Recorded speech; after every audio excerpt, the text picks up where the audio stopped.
Insiden di mana RSZA pintu rumah Banda sakit Aceh. Zainal Abidin dihack dengan pesan yang provokatif tentu mengkhawatirkan. Pesan tersebut berbunyi, "Selamat datang di rumah sakit Jahanam.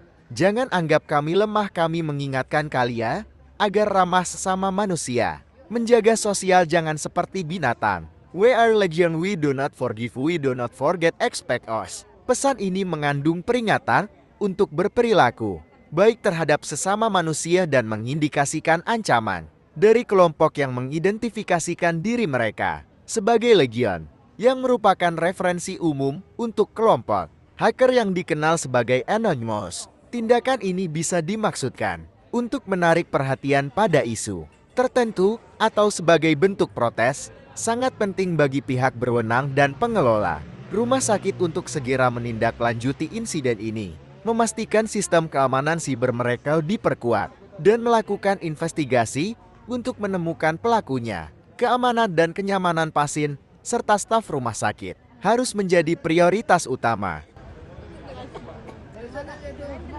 Makanya aku juga ada aplikasinya.